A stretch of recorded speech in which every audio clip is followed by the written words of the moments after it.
I'm Andrea Land, and I serve on the board of directors for Seed International, and I'm also part owner of Seed Coffee Company in Knoxville, Tennessee.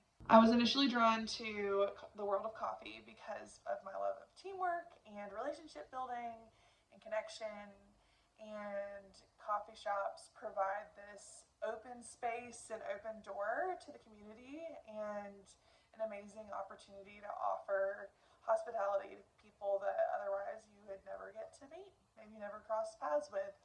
And I feel very honored to be in a position where I get to offer hospitality to people every single day of the week.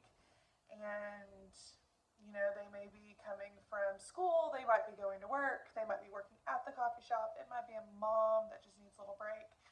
And I consider it a great privilege to serve our community in that way. I think a lot of times when people hear the word hospitality, the first things that come to mind are the ability to host an impressive dinner or a beautiful space to meet up with your friends or to meet new people, or just generally good service, good food. And while all of those things I think are very important and are also very special touches to make an experience with friends or loved ones really sweet, they are ultimately not what the root of biblical hospitality is. And biblical hospitality goes so much deeper than your hosting space. It is rooted in welcoming strangers and being able to create space, environments where people feel safe, they can be vulnerable, and will feel seen. Um, 1 Peter 4 talks about how to be good stewards of God's grace, and verse 9 says, show hospitality to one another without grumbling.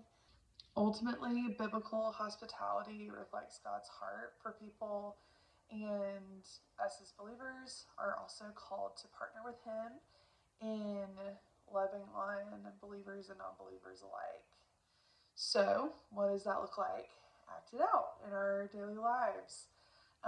Hospitality is for coworkers, it's for neighbors, it's for childhood friends, it's for family, and it's also for strangers. Hospitality isn't just inviting people into your home, it's inviting people into your time and giving them a piece of your day. We all get the same amount of time every single day, and I consider it a true gift when other people give me some of theirs. And that could be incorporated even in your work day, at your workplace.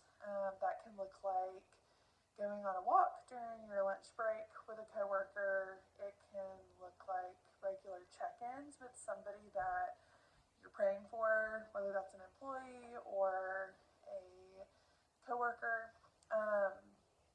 It can look like giving your lunch break to someone that you're trying to get to know better, whether that's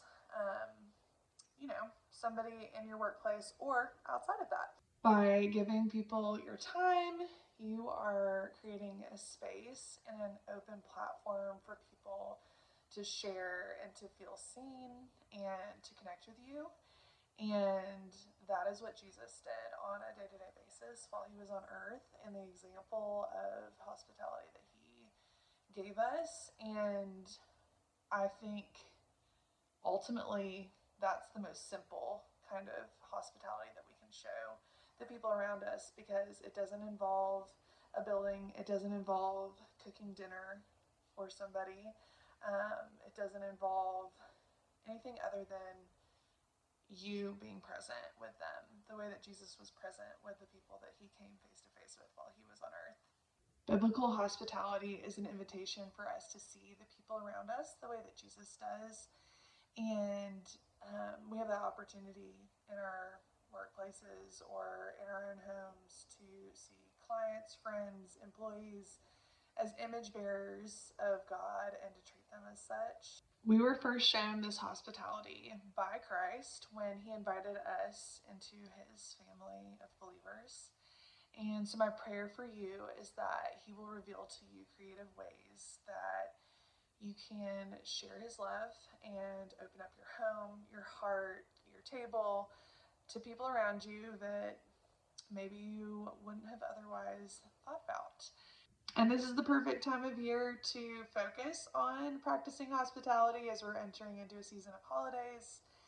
And so I invite you to focus on this verse with me from Hebrews 13:2. Do not forget to show hospitality to strangers, for by doing so, some people have shown hospitality to angels without knowing it. I hope you're just as excited as I am to put a little extra practice into seeing people, stopping for them, and welcoming them.